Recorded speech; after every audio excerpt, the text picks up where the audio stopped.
There you go. Hey, Chris Jenkins, credentialed member of the media, covering the Carolina Panthers for Charlotte Vibe, a.k.a. Man of the People. Man, these headsets are nice and crisp this morning. Can you hear me clear? Yeah, I can hear you fine. I can hear myself. It's all good. Sounds great. I got to adjust to a second, make sure our audio levels are good because we were a little bit high there in the audio levels. But, Chris Jenkins, joined by Rashad, one half of Panther Nation Podcast. Rashad, how you doing this morning? I'm doing good, man. Just got back in town a couple of hours ago, so, I had a good Thanksgiving break.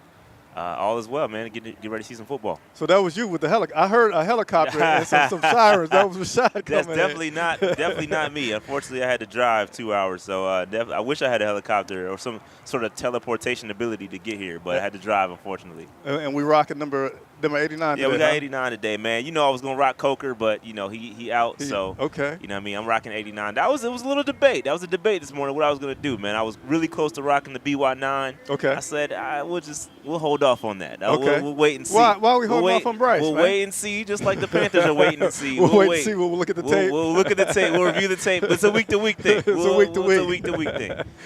Hey, we always like to also let people know about the atmosphere on the walk-up. Last week, and I was just talking to a fan of the Tampa Bay Buccaneers, and he was telling me about his experience being out in Kansas City. And I said, the Chiefs were here last week. And, again, the Chiefs last week, this whole area behind us was completely shoulder to shoulder with Chiefs fans. What was the walk-up like for you today? I saw maybe 1, 2 Bucs jerseys. This is definitely a home game for the Carolina Panthers. Unfortunately, not a lot of people. I don't know if it's because it's late. There's not many people here yet. The energy is not quite there. I don't know if it's because it's Thanksgiving, come off the Thanksgiving break, or it's just because it's a late game. People are coming later, but not too many people are here. But, yeah, this is definitely going to be a stronghold, tried and true home game for the Carolina Panthers. Not too many Bucs fans out there. This is like a home holiday. I'm gonna get there when I get there. Yeah, right. Nobody's here early, and it's the weather is cool. It's not too cool. In the shade, it's kind of cool, but once you get in the sun, it feels great. So maybe that's something. I don't know. Yeah. And as I try to find my notes, I do know a little bit of the show off the top of my head. I cannot find my notes, but hey, want to ask you guys to like, subscribe, and comment on the channel. Help us continue to grow. Also, we are that much closer to our goal of getting us some new equipment for a live streaming broadcast. We need, I think, just about $500 more. So there's a link that's pinned into the comments. If you have the opportunity to do so, we really appreciate your support and helping us reach the goal so we can have just that one more piece of equipment that we need. And also like to ask everybody for their predictions. Again, we're taking on the Tampa Bay Buccaneers. Who do you think will win? If you want to give a score prediction as well, go ahead and give a score. I am struggling over here to find my notes still. I don't open like 20 screens. Please also let us know about your predictions. And meanwhile, I'll let Rashad say whatever he wants to say as I try to desperately find my notes. Man, this is the important game. You got the Bucs coming into the Bank of America Stadium. It's a division game, important game. I think it's an important game for Bryce Young, important game for the Panthers to kind of, send a statement to the division, send a statement to the rest of the league. We did a great job last week. I think we did exactly what I anticipated for us to do, keep it close. We fought hard. Although the daggum Chiefs, even this week, man, they just find a way to cheat. Or did I say that? Or did they find some way to make it happen in some way, shape, or form? They find a way to win, and unfortunately, we couldn't get it done, nor could the Raiders get it done this week. So, but we put up a good fight, and that's what I expected from the Panthers last week. I appreciate that PG version. So, yeah. It was a good game. That was a PG for sure. Listen, it was a good game. That's all I wanted last week was for us to show up, and we did that. So I can't complain. Even though we didn't quite pull out the victory, it was a really good game. The energy in the stadium was up, and it felt great. I'm going to pose this question to you, but also everybody out there watching can tune in and chime in as well and ask, are the Carolina Panthers no longer the opposing team's get-right game? Have we made the transition? Not to say we're about to be, that team, but I think there are worse teams in the league. I think we're starting to turn that corner, and I think teams are starting to. All right, we can't really sleep on these guys too much because they might catch a slipping type game. Yeah. I don't think we're the get right game. I don't think everybody's just sleepwalking in here and just expecting a victory. I think they do got to prepare, and we're going to give them their best shot. You know what I mean? So definitely not a get right game anymore. Okay. All right. And let's go ahead and take a look at these transactions that took place just yesterday, get you guys up to date with the latest transactions. Now, I do want to say this. We will have the inactives coming out in about 23 minutes, so we'll have that for you. But these are just transactions that were made just yesterday. I want to get you guys up to date with the latest. Activated outside linebacker Amari Barno from the physically unable to perform list, also known as the PUP list. We also had to make a corresponding move for the 53-man roster, so we waived outside linebacker Thomas Nkum. I don't know if I said his name right. Nkum. I think that sounds better. And then we activated wide receiver Dan Chisnia. How you feel about that pronunciation? I think it's pretty good. Pretty good. We activated him from the practice squad. This is actually his second elevation. And, he's an undrafted guy with a little interesting story here that I want to share with you guys. He went to, I believe, Penn State is where he went to. He went there with no scholarships. He played track and he ran football. He did good in track, so he got a track scholarship, quit football. Then he got hurt. Got a little knee. I forget exactly. I'll say a lower body injury, I think is what the announcers say, right? Lower body injury. And then he went back to playing football. Yeah. And then got a scholarship his senior year. I just thought that was an interesting story about this guy because a lot of times with these bottom half rosters, we don't know who he is. So it was interesting that he went without a scholarship, got one for track, then quit, then went to football, got one for football. Nevertheless, he was undrafted. And he's been in the league now for about 4 years. And he's a fast guy a little bit. So that's one of the reasons he's been able to stick around for 4 years. But there's a little interesting backstory to Dan Chisnia. I think I said his name right the first time. And then activated tight end Stephen Sullivan. Stefan. There you go. That's why we work together so well. Stefan, you ever remember watching, was it Full House? Yeah. Stefan. And when he went into Urkel. Yes, Stefan. So those are your latest transactions for this Carolina Panthers team. Any comments on those? Yeah, just really quick about Stefan Sullivan. Obviously, we brought him back. He's a friend of the show, right? We shout out to PNP. We did interview him a long time ago. So shout out to Stefan. That's why I know his name. Okay. So I think that's an interesting pickup. Obviously, Jatavion Sanders goes down. You need another threat in that tight end room. So I'm not too surprised about that we brought him back. He was showing some signs of improvement in training camp. And even last year, and hopefully he can kind of put it together here in the back end of the season, maybe earn himself a roster spot going into next year. So it's interesting to see him back. Sucks that Jatavion Sanders went down, but you got a little bit of depth there in him. Other than that, man, there's no real surprises. Amari Barno, it would be great to see him. We need that speed coming off the edge. Yeah. We haven't seen him, he was drafted by Matt Rule and company. And Matt Rule and those guys, they were RAS guys. You had the elite RAS scores. You were a Matt Rule guy. And so we have yet to see that speed, all that athletic ability translate to the field. So I want to see that. I want to see that in Amari Barno. Amari Barno, we need that edge rusher help. Everybody knows it. So it'd be good to see him kind of make that happen as he returns to the field. Yeah, I don't know if he still has the record, but he had the record for 40-yard dash, yeah, right? 40-yard dash. He was the fastest edge lineman rusher. or something like that? Yeah, fastest edge rusher 40 times. It's like 4.39. Yeah. Could you hang with that? In your prime? No. Okay. No. Okay. Maybe another lifetime. But Maybe another lifetime. No. So hopefully that'll be something that, we got Warren back, and that certainly has been making a difference with our defense and, getting Amari Barno back out there. Perhaps there'll be some kind of way that we could take advantage of him as well. Because, we need it. We need it. We got 5 sacks last week, which we hadn't got all season long. That was really good. And but we need some help with that run defense as well.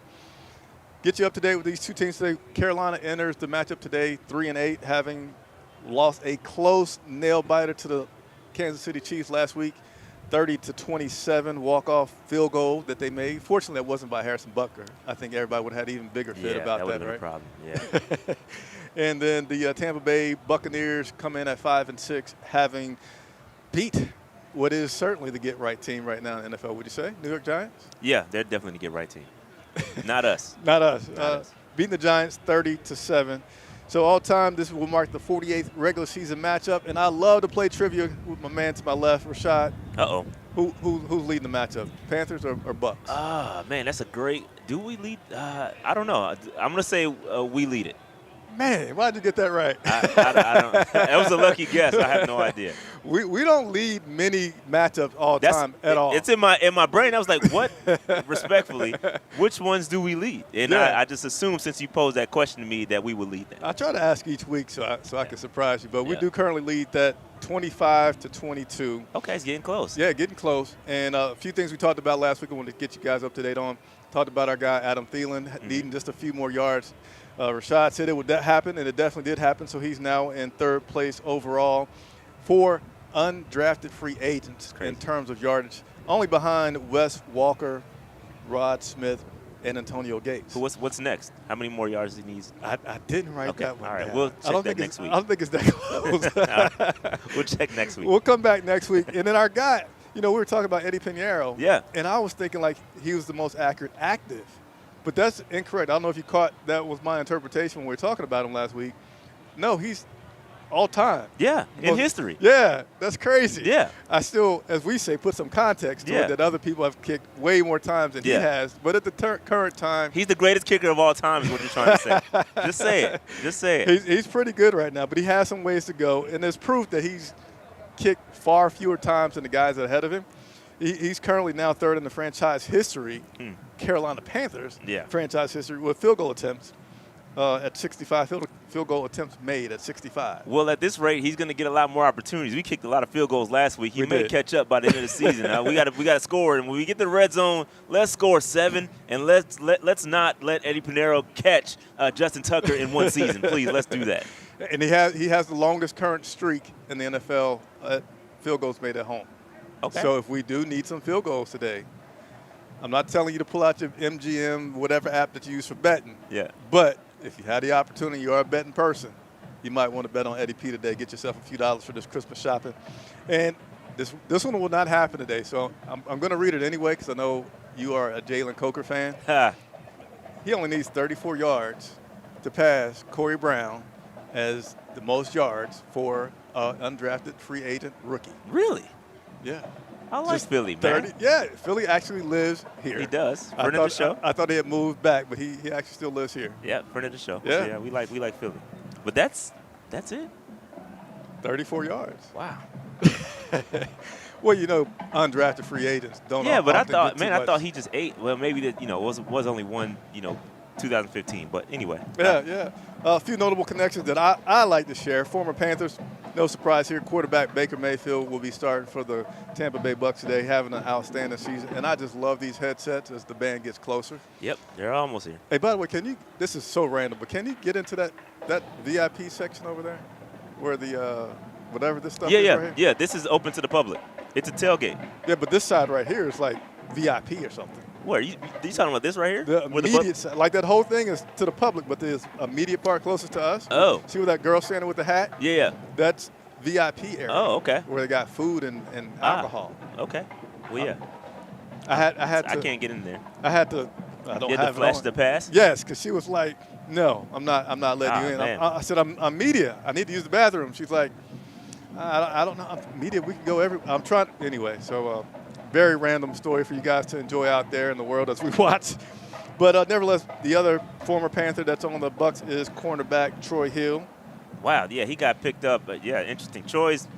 That's going to be interesting. Troy's solid. Troy's a good cornerback, aging a little bit. He's up there in age, but Troy is very good. A little bit of blood and guts here for Troy Hill. We'll see how that works out. Taking it back to Steve Smith. Former Bucs, we finally have a team that has more than one Carolina Panther on it, which doesn't happen often, but I'm sorry, that's the other way around. Former Buccaneers that are now on the Panthers. Outside linebacker Cam Gill, wide receiver Dave Moore, and a whole slew of coaches, including your guy Dave Canales. So Dave earlier this week talked about playing his former team. I'm going to let you guys hear it. I mean, there's some familiarity, but knowing Coach Bowles, like he's got a really sophisticated system, and he attacks each team kind of with the specific game plan. So there's some principles that carry over, but I know he's going to have some things up his sleeve. And I fully expect that. So the premium is for us to execute and to know what we're doing, to play fast, to make sure that we put the pressure back on them. And on the flip side of it, Liam Cohen's doing a great job with Baker and the whole group, and and just mixing up the different things that they do under center, in the gun, a lot of variety, a really cool offense to watch, as we've watched a lot of crossover tape. So there's a bunch of good stuff coming out of Tampa. We know we have our work cut out for us this week. By the way, I'm a little upset here. I feel like, that guy that got left out of the group text, as I was making an adjustment there off camera, I see that everybody has on black and white Nikes. Yeah. And I just got on some black shoes that got a white trim, the Kohans. I am proud of my Kohans, but I don't have the black and white Nikes. What happened? Did I? Yeah, you just missed the group text, man. I mean, man, you guys did me wrong. And then we just got we got a super chat from your guy here. Big D, no Kool-Aid sipping. What's good, fellas? Chris and 3 Stacks, keep pounding. We appreciate you very much. Is it? He calls me Andre 3000. Yeah? He says I look like for Andre a 3000. reason. You look like Andre 3000? I don't know. I don't think I look like him, but according to him. I never got that vibe from you. But yeah, me either, but we appreciate so be it. We appreciate your super chat. And, so that was Dave Canales talking about playing his former team. And I like what he says there, just for the sake of his consistency of coaching, talking about it's never really about him.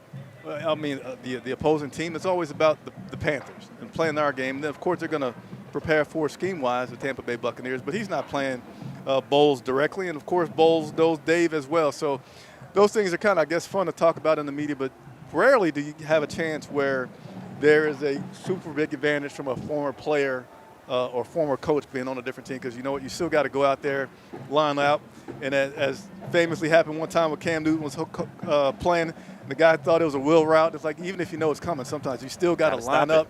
Yeah. It's 11 guys, and you got to stop it. So one of the things that makes the NFL great. Let's jump into these rankings for each side of the ball here. We'll go ahead and cover the defensive side first, going on with the Carolina Panthers. And even though we are improving, and I feel like we're improving, I'll let you chime in as well, Rashad, but still at the bottom in so many things. 30th, 32nd in third down efficiency, 32nd in points allowed per game.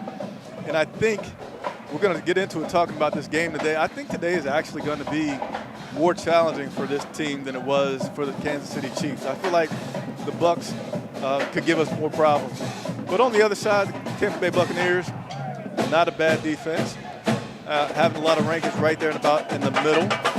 Actually getting quite a few sacks. So, and Bryce did play really well last week against pressure, so that's something promising there. And takeaways. So before I move on, so this is what I want to say about this part here. Our defense isn't that good. And again, I'm going to dive into it a little bit more later.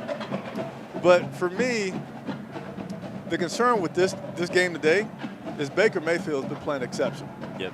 Lighten it up, and that could happen today. And then they also have, I forget his name, but they have a running back for the Bucs that I feel like is a sneaky good guy. Yep. And we've had some games where our tackling is not too good, and we missed a key one. And I tell you, man, I feel like today we have almost like the best of both worlds on the other side, where they could beat you passing and they can beat you running. And I feel like that could give us the most trouble that we've had of our recent games. Yeah, I think it's interesting though.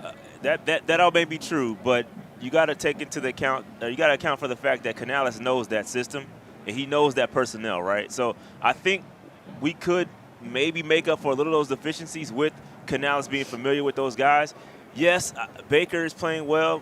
Yes, Mike Evans always cooks us. Every single game we go up against him, he always has a great game. So hopefully JC can strap him up and put that seatbelt on him and contain him a little bit. Stopping the run, very important. But as you look at those stats, it's very interesting.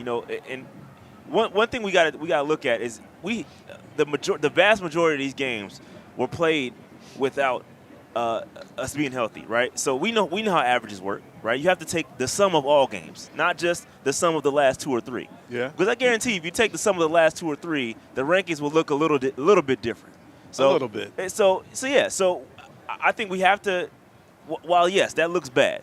A lot of this was played prior to us getting healthy and get some of the personnel back. DJ Wan, I would challenge us to bring up the stats, specifically the stats with just DJ Wanham returning. It's going to look a lot different You know what I mean? So there's context, right? We Yeah. got to apply the same context to those Eddie Pinero stats. You know what I mean? So we got to make sure that we take that into account. The defense, yes, they're not great. Yes, we're still not that great against the run. Yes, we give up some big plays at times, but they are getting better, and I'm hopeful that we can turn it around in this game against the Bucs. Bucky Irvin is what the guy's name that I couldn't think of that Yep. our audience was nice enough to help me remember. Yes, Bucky Irvin is a guy that can get away from you real quick. Let's Yep. go ahead and look at the other side, the offensive side. I know, as you said, things are getting better, but we're still 31st in total net yards. What are our best things? Chuba Hubbard, of course, been rocking well all season, 4.56 rushing yards per attempt. Sacks allowed, we're keeping Bryce clean for the most part, which is really good. Our points per game, still pretty low down there. But if you look on the other side, this is where, again, I feel like this could get scary for us with the Tampa Bay Bucs and Baker Mayfield back there slinging it. Seventh, look how many stats it got in the top 10. Yeah. Total net yards per game, rushing yards per attempt, passing net yards per game, third down efficiency, which is something that the Chiefs were also very good at and scored on those pretty good. And then points per game, they're fourth at 28. So something that I also noticed when I was looking at this is if you go back to the defensive side, whoops, jumped ahead of myself here. Let's go back to the defensive side. Maybe not. So their rushing yards allowed per game is 16th at 120.7. But their rushing yards per attempt is all the way down at 25th. And that's a little bit interesting. You kind of would think those two are a little bit closer together. Yeah. But I would say the reason for it is Tampa Bay plays ahead. And so that allows them to, keep down the rushing attempts. The total yardage, because you got to get away from it on the opposing team. But if you do get a chance to rush, you might not be bad. But this team, again, I feel like they're pretty good on the offensive side. And I think that's going to be a big challenge for us. Yeah, it's certainly going to be a challenge, man. It's certainly going to be a challenge. We got to get it right. And again, I think that hopefully the defense does improve and we continue to get better as we get some of our pass rushers back and things like that. We'll see. I mean, it's going to be a challenge. This Bucs team, especially offensively, is no slouch. It's going to be a little tough. Offensively, though, I mean, we got to figure it out. I mean, last week we did put it in the hands of Bryce Young, and he definitely showed us that he's capable. So that was definitely something that surprised me. We did not run the football very much at all last week. We basically allowed the Chiefs to kind of dictate what we do. We were scared to run the football. They're very good against the run. Respectfully, they are really good. Mm-hmm. So, but what that did show me is that if we're able to find some balance, right, in that offense, running the football, throwing the football, mixing it up a little bit, Bryce has shown you that you can put the football in his hands. He can make it work. And then you mix in more Chuba. If you can get some success on the ground, I mean, you could definitely work your way into some really good offense. So hopefully offense will get it together. Hey, a lot of people liking your comments about stats. Just throw them out the window. They say, play ball. Hey, listen, sometimes you got to line up and go, man. You got to line it up and go. Hey, this is the current standings of the NFC South as of yesterday. Atlanta's at top, 6-5. Tampa Bay 5-6, New Orleans 4-7, Carolina at 3-8, and I still don't like that point differential. It's tough. It's tough. We have been winning lately, but it's been some close games, right? Yeah, it's tough. And we have been playing some teams that are not so good. I feel like, and I know Rashad's probably about to beat me up on this and say, man, I don't feel, Chris, you don't feel good about this game day, and I don't feel as good about this game, even as the Chiefs, because the Chiefs have a habit of playing to their competition, as we all saw yesterday, or was it Friday? So 2 days ago on Friday, playing against the Raiders, in which, whether you want to call it luck, fate, whatever. Our 2015 season kind of had some of those moments in there. Refs. But, I feel like this could be a bigger tough just because of the fact of, again, they can pass well. If they have to run, they can run well. And if they get ahead of us and we don't stop them with our defense, then we're going to have to see if Bryce is continuing to develop, which we will be talking about here shortly. While I do agree that the Chiefs do play down to their competition, that's no doubt. I will also say this: you got to be careful with the division games. Everything goes out the window. Even with the Chiefs and the Raiders, it's a division game at the end of the day, so they're going to play tough. Same with this game, right? This is a division game. We should play tough. This should be a tough game for the Bucs. It should be a tough game for the Panthers. Let's go out there and play good football. We'll see who comes out on top. Hey, let's go ahead and talk about Bryce Young here for a little bit. And again, we got the inactives coming up here in just a few minutes, so we're going to be going over that. And then we should have our special guest jumping in here pretty soon. Let me just make sure that I'm not being texted, because sometimes I am and I'm not watching. And let's double check that I'm not being texted. And I'm not being texted, so we're good to go. So let's go ahead and talk about Bryce Young here. I'm going to play this clip from head coach Dave Canales first. As he continues to show us, just the progress that we're looking for, as he continues to, earn these moments, then yeah, he'll be in there. And that's what I've been most excited about is that there's a weekly growth that's happening, and so again, we're just taking it a week at a time. I know that's been my language, but he's really taking the responsibility of it and pushing us that way. And so and the bottom line is, he's giving us a chance to win, in these weeks that he's been playing. All right, so I just wanted to go ahead and revisit Bryce being the long-term answer. But let's first talk about Bryce for the rest of this season and him being the starter. So Bryce is certainly coming on, playing better. We all have been saying, and we'll continue to say, that since that benching, he's been a different Bryce. He's been a more confident Bryce, et cetera, et cetera. A few things I want to point out. Last week, Bryce got blitz on a season-high 40% of the snaps and did really well. He's now had 4 consecutive games with a TD, including last week having a season high in yards. The Panthers, they're scoring some points. I will not forget that game out in New Orleans where it was like 3 points. Yeah. And then I forget the point total in the next game. But we had 3 straight games with 20 or more points, right? So we had against the Saints 23, the Giants 20, 27 with the Chiefs. And I think I got a foot cramp that started to go on, which is strange. But I like where Bryce is going. I'm glad that Dave Canales is finally starting to concede and say, all right, Bryce is going to be our guy. I feel like he's a guy that we cannot bench at any point now. This is his to go, whether we do well or whether we do poor. Like, see how that young man does. But I feel like he's turned the corner. So I just wanted to revisit that conversation with you about Bryce being the starter for the rest of the season, as well as if you want to go ahead and take a peek into the 2025 season. Yeah, I think that this is something that was common sense, something I've been pounding on the table for a while now. Man, just name him as a starter. Let him finish the season. Good, bad, or indifferent. Let him struggle. Let him fight through it. I will concede and say that the benching did work. I think this message was sent and loud and clear. I think he got it. Things are starting to slow down for him. He's starting to look like he belongs in the league. He's playing better. Some of these throws last week were great. I mean, all the film breakdown folks, QB school, all these guys, man, they're all starting to say, hey, this is starting to work out now. Yeah. So it comes with reps. It comes with seeing the field more. You got to have live reps, and it's starting to click for him. Now, I'm not going to say anything about 2025 yet because I don't know. Yeah. I don't know if he's going to be the guy for the future. I think we need to see him finish this season, and then we'll make a determination there. I did see that the article came out earlier about him. We're not going to be drafting a quarterback early, which was common sense anyway. We didn't need an article to tell us that. I mean, if we were going to take one, it would be probably later. There are no guys I think that are deemed worthy to be taken in the top 10 anyway if we haven't been picking that high. So yeah, man, this is all good things. These are all good things, and like I continue to say, and I said it since day one, Bryce Young being successful is what's best for business. It's best for the Carolina Panthers because we won't have to waste any draft picks. We can continue to build around him, and that's how things should be. Yeah, I'm really impressed with Bryce recently. Happily impressed with him. Most happily, the pass charts that I had forgot to put out there for a few weeks, everybody's putting them out there now. But pass charts for Bryce Young look so much better than ever before, where he's getting the ball all around left, center of the field, right of the field, midfield, deep down the field. And I've always, when I first started posting those, I wasn't wanting him to throw the ball deep every time. But I wanted him to have the defenses have to think. If you could make that defender take a back step just for a second or just try to read the play, that gives you advantages, and it works very well. Where's my voice going? Hold on. I got on the roll there, I guess, huh?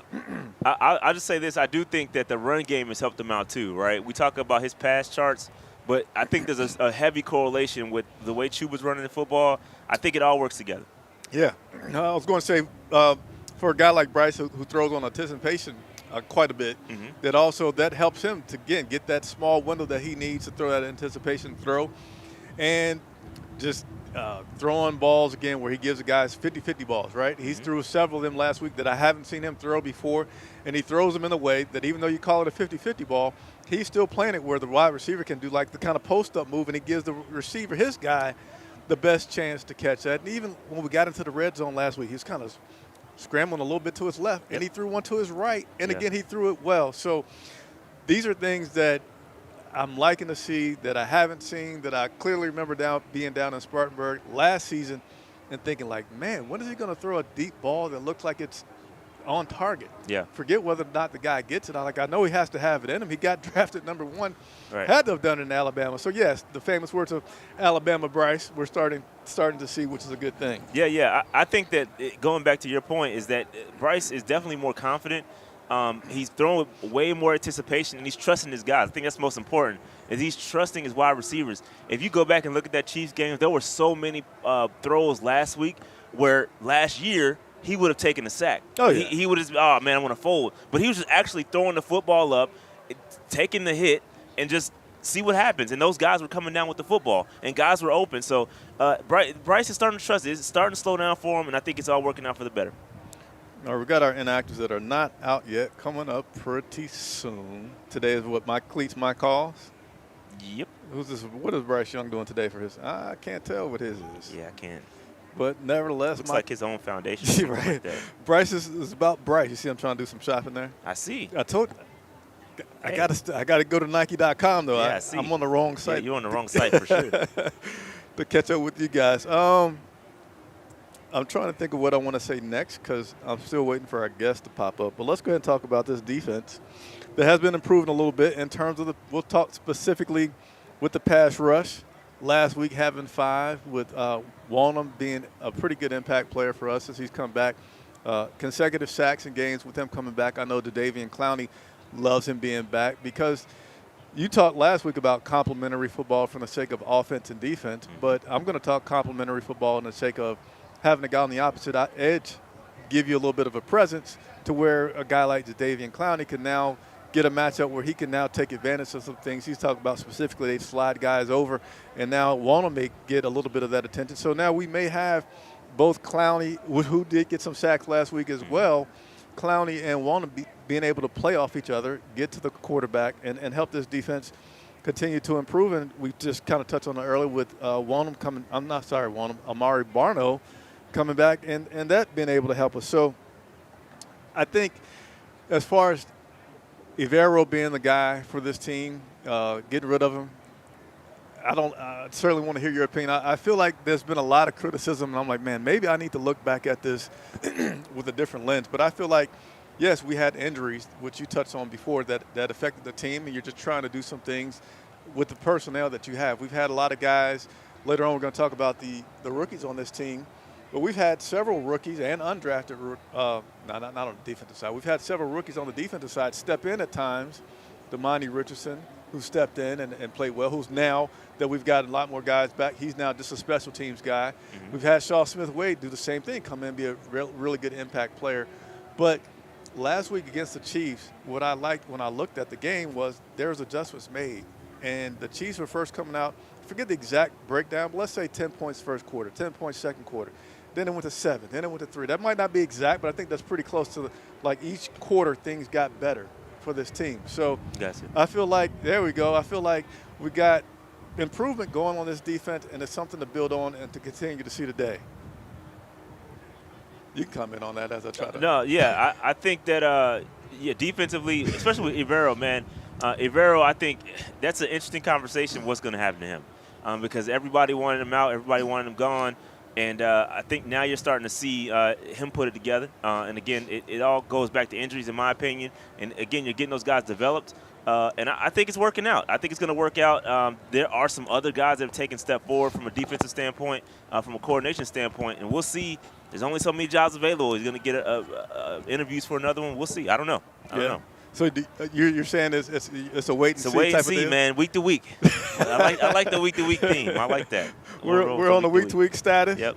As we get our camera guys set up here with our guests that are joining us, can you hear me? I can hear you.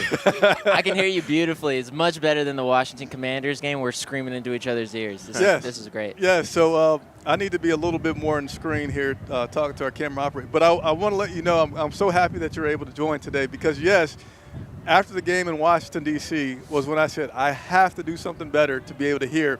Because me and him, I'll use Rashad, we were like this trying to talk to each other the whole time. And he's still like, what? I can't hear you. So I'm very glad that you're able to now. Well, you're also doing so many other things. You have to make sure that the video clips are pulling up. You're texting guests, making sure, okay, are you coming on at the right time?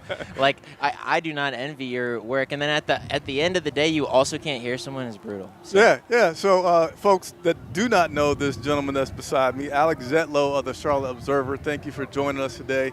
Thank you so much. We were just, what do we got today, about 10 minutes? 15? 15, yeah, All that right, sounds good. Just give me a little cue when you have to go so I don't hold you up too much because I appreciate your time. Chris, you'll know. You'll know. You're going to start doing one of these? I'm just going to spike it down, yeah. Hopefully the inactives are about up, but we were just talking about Evero, and some people had talked about Evero being a guy that may not be here next season, or they might want to see something different. And I've been saying that I haven't seen it all as far as thinking that he should be gone. He's dealt with some injuries, but I feel like he's got some guys that have come back. I feel like the team is doing well. They feel like they make adjustments during the game to improve, such as last week against the Chiefs. Any thoughts on the future of Evero being the guy on that defensive side? That's so funny. When you started out that question, I thought that you were going to say that he was going to be poached by another team for a head coaching job, because that is like – yes. Because he's been in a whole bunch of situations and interviews for head coaching jobs in previous seasons. Actually, the past 2 seasons, he's made it to like the second or third step of the head coaching process for other teams, including in Carolina last year. He was interviewed for the head coaching job here. So that's where I thought you were going. It didn't even occur to me that fans would want him to leave or be fired for his defense's output this year. I mean, it is true that the defense hasn't performed that well. They're, I think, bottom 5 or bottom 10 in pretty much every important statistical category.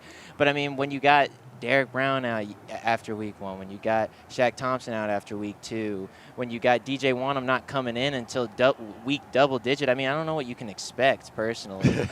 After, on top of having a great defense last year, I mean, the Panthers fans know what he can do when you got good talent around him, or like playing for him. So, and also Dave Canales absolutely adores EJ. So I don't see him leaving. I haven't heard anything specifically, but I do not see him leaving at all. You're giving our guy fits with this lighting adjustment here, man. I'm sorry. So he's having to learn on the job to get you right. But I'm sorry. I want you to be lit properly, and he has you too bright. So we're going to get him lit properly so he'll come back on. You like that breeze coming through? No. It's cold, man. I'm trying to get in the sun right there. For some reason, the inactives are slow to come out. I haven't seen them yet. So I know we want to talk about the inactives, but we'll go ahead and continue on. Oh, they just came out. Okay. Are you serious? Yes. Yeah. Yes. Okay, so let me tell you before you spill the beans. Okay.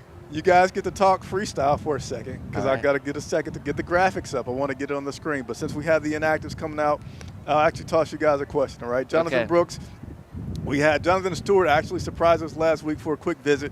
He said he wanted to see the Panthers bring him back nice and slow. And I kind of felt like, well, we don't have to go that slow. He only had 2 carries last week. I really felt like we would see more last week than we saw of Jonathan Brooks. I think he had a total of 5 snaps. I could be totally wrong on that. I feel like I am. Total of 5 snaps, 2 carries for 7 yards. That's why we're a team up here. Everybody brings something to the table. Jonathan Brooks. Well, I was basically just on the Jonathan Brooks beat last week. I mean, I had on Monday, okay, this is Jonathan Brooks is playing. On Wednesday, I had this is what the Panthers' plan for Jonathan Brooks will be on Sunday. And then on Thursday, I dropped a feature about his family and what it would mean for him to finally make his NFL debut, particularly with his dad not there, as his dad passed while he was in college. And he has this tattoo that every time he scores a touchdown, he taps it and points up to his father as if he's like ringing his doorbell in heaven, sort of thing. Okay. And so I wrote like 3 Jonathan Brooks stories last week. So if I don't know everything about this man, it would be bad. I mean, I'm literally, I don't know if you could tell, I dropped a newspaper off, and that's literally the newspaper with Jonathan Brooks' feature in it. I'm about to go drop it off to his mom, right outside the stadium. So I know way too much about this man. So, but anyway, to your question, just real quick. I mean, I was expecting him to be a little bit more productive, but then again, Panthers didn't really even run the ball in the first half at all against the Chiefs, which I know was a sticking point. Whether that was a play calling thing, whether that was taking what the defense gave them sort of thing, it just didn't really happen until Chuba got going in the second half. And I mean, Chuba is a workhorse. I will say, and I don't know if you have thoughts on this, but I will say, once Chuba got his contract, I thought that they were maybe going to be okay, let's not overburden him, because we're signed to him for another 4 years. Yeah. And we don't want to overuse him like the Panthers did McCaffrey a couple of years ago. But they still kept giving him the ball, and I think he notched a season high, or no, it was the week before they notched a season high in carries. But I don't know. I mean, you would think that now that they have Jonathan Brooks, they'd try to get some of the burden off of Jonathan Brooks, or off of Chuba Hubbard. I don't know what you think. Yeah, no. I think that Jonathan Brooks, sometimes the statements that Canales makes, we don't have there's no pitch count. And then you get that expectation that you're going to see him. And so I like it. I mean, you don't want to rush him in there. You don't want to re-aggravate anything. I think last week was a little bit of an anomaly. I think like you said, I think they took the defense, or what the defense was giving them. So the game flow just didn't play to the cards of Jonathan Brooks getting a lot of snaps. So, I'm excited for him. I hope he gets an opportunity to get out there and see more snaps today. I think we should be a little bit more successful on the ground. Hopefully we get a little bit more balance in today's game, run versus pass. I like it, and I like the fact that they fed Chuba too. I hate when guys get paid and they just disappear. We got to protect him. No, you just paid him. He's got to earn the check. So go out there and give it to him. And I like that Chuba's not shying away from it, man. He earned the check. Let's go out there and go get it. Absolutely. All right, I got the inactives coming for you guys here. I do. Here it is. So inactives for today: tight end Jatavian Sanders. He's out, no surprise there, as he had that serious neck injury last week. Wide receiver Jalen Coker, he's not going to make it, man. He's so close. Man, that one hurts. Every time I see his name on that list, it hurts, man. But he'll get there eventually. He'll get back out there. 2 games in a row that he's out. Yeah, it's tough. Safety Jamie Robinson, he's going to be inactive today. Cornerback Shamar Bartholomew, inactive. Cornerback Caleb Evans, inactive. Outside linebacker. Offensive lineman Jarrett Kingston. And defensive tackle Jaden Crumdy. So all those inactives, none of those are surprising to me, as most of those guys have been out or inactive for most of the season. But I'll throw it to either one of you guys if any of those sticks out to you for any reasons or not. No, nothing, man. Just the rookies. It's unfortunate to see those guys lose these critical snaps. Coker was doing a great job. Jatavian was having a monster game against the Chiefs, and he has unfortunately went out. So, I mean, this is part of the game, though. Injuries occur, and that's just what it is. So, hopefully they get back soon and they come back with a vengeance. I will say the one thing that is a bit surprising, I feel like we have Ian Rappaport on set now. He's got his phone out. Official, right? He's got his phone out. Oh, my bad. I just needed to see him in front of me. It's good. It's like you're waiting for the breaking news to come and just give us that news. Because first he was like, okay, no, the inactives are out. Like, did he just did he text Dave? He did. That was good. So here's a quick plug. Again, Alex Zietlow is joining us today. Hopefully he'll come back on. More home games here. I'll leave that up to him. But the link will be in the description to check his content out. He does a wonderful job reporting on these Carolina Panthers. Go ahead. Yeah, appreciate that. Yes, Thank man. you, Please check him out. All right, just the one thing that I want to touch on, and I want to get your thoughts on this. So the Panthers go out and acquire a Caleb Evans from waivers after someone left him. It's escaping me who released them this past week. But they go out and get him. The Vikings, okay. And one thing that's quite fascinating to me is the Panthers have so many cornerbacks now. They have now 8 cornerbacks on their active roster. Where else in the National Football League would you see that? And the number 1 is healthy. J.C. Horn finally, at long last, is playing great football. He is top 5 in a lot of important defensive categories. Among them, run stopping as a defensive back, which is something that is quite. I didn't expect to see that when I looked at the PFF stats earlier this week. So, and he's really high on pass breakups, all these things, and then behind him, Mike Jackson's playing pretty well. I know he's had an up and down season largely, but when the lights were brightest, word to Chris, when the lights were brightest, he's played really well. And then you got Dane Jackson, who yes missed a couple tackles against the Chiefs, but I really believe in him. You're in the minority there. Well, perhaps, but like I really believe in him. Dan Morgan really believes in him. Why get another cornerback, particularly at the cost of losing Charles Harris, who's the sacks leader or is tied for sacks leader on the team? That is really strange to me. I don't know if y'all have an explanation for that. I can probably address some of it. Well, I don't have any. I'm not Ian Rappaport with the phone, but I think what they're trying to do is prepare for the future, right? If you can land some of these guys and they hit, you're starting to think about the future years. It's not just about the now. Let's see if these guys can stick, and then next year we have our answers. Because if you look at the roster and way it stands, we're still looking for CB2 for the future, right? Hopefully we extend JC. I know he's got the 50-year option and all that, but hopefully we got to find number CB2. And we may not have to spend an exorbitant amount of draft capital to try to get them because it may already exist on the roster. So maybe it's just an attempt to cycle the back end of the roster, see if we can find that guy. As far as Harris, I think a lot to do with Harris is Amari Barno, right? You get Barno back, some of that speed you get back from an edge rusher standpoint. You got Wanham back. They're starting to figure it out here. So I do agree Harris was doing okay out there, but now that you got Amari Barno back, hopefully you can see some of that speed on the field because we haven't seen it since those Matt Rule days. I talked about it earlier. But. I mean, that's true, but I mean, how brutal is it? I mean, firstly, this is really just it. Charles Harris, 3.5 sacks. Yep. A'Shawn Robinson, 3.5 sacks. Jadeveon Clowney's the next guy at 2.5 sacks after 1.5 sacks against the Chiefs? Where is this pass rush coming from? Yeah. And Charles Harris was doing that. Like he was actually doing that. I mean, I don't know. It's tough. Tough business. I don't know, man. Because we got so little time, I'm going to move us along. But the people like you, by the way. They said that you should be the third person. So I'm working it. We got to be nice to him.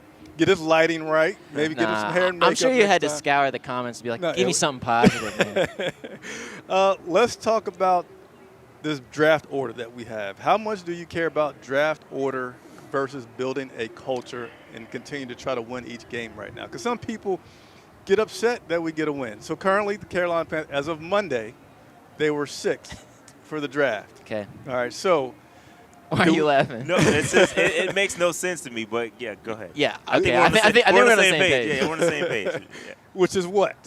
The same page? It's stupid, yeah. Well, like the president has to be tolerable. What's going on? You gotta win. You gotta win the games, man. Listen, you can find draft picks anywhere in the draft. You got guys that pick at the back end of the draft and always find talent. Doesn't matter where you pick. Yeah. As long as you got the guy and you have a system that works, get the guy that fits your system. They can be found all across round 1 through 7. You can find a guy. It doesn't matter. As long as you're picking the right guy for your system. The problem with the Panthers is we haven't had the right guy to choose the right guys. The guys that are picking are constantly being cycled. Yeah. When you have new head coach, new GM, new direction year after year, you can't build anything. So that's been the problem. If we can have some consistency here, it doesn't matter where we pick. Just pick the right guys for your system, and I promise you things will start to get better. I couldn't agree more. It's all about infrastructure. Like, talent's everywhere in the NFL. It's all about infrastructure. Maybe not all talent is – the most important position is the quarterback position, and that is where your money gets made when it comes to the draft and stuff like this. But at the end of the day, like if you got the right quarterback, you're going to be on the right track. That's really what the rest of the season is in my opinion, is about. Is Bryce Young the guy in 2025? Previous to last week, I had said, no, he wasn't. He wasn't going to be the guy in 2025. Yeah, last week he changed my mind a little bit. I still need to see some sustained success. Agreed. But if he doesn't have a disastrous end of 2024, he should be the guy in 2025, in my opinion. I agree. Well, I guess this is unanimous in terms of trying to win. I didn't have a chance to say, but I felt like with so many young pieces, with a young coach, with young players that are developing, why would you go and ruin that to say, like, let's get a high draft pick when you don't know how those draft picks are going to work out? But I will say this. I couldn't wait to have you here to talk about this one because in the past we've talked about, so do we go for the best player available in the draft, not saying where we're going to be, or do we go with the guy on the defensive side? I'm going to let you go, Rashad. You want me to go first? Yeah. Always BPA. Best player listen, available. last year's draft, it should be a testament to that. You go get Jonathan Brooks. You go get Jatavion Sanders. These guys were BPA picks. Yeah. We didn't need a running back. We didn't need a tight end. Well, we might have needed a tight end. But it happened to land that way to where he was BPA. So you have to consistently Trevin Wallace wasn't on my BPA list, but he was on Dan Morgan's BPA list. I didn't think, so you got to go BPA. When you start reaching for need, you get in trouble. So I'm always on the side of BPA, whether it's, and I'll give you a perfect example of that.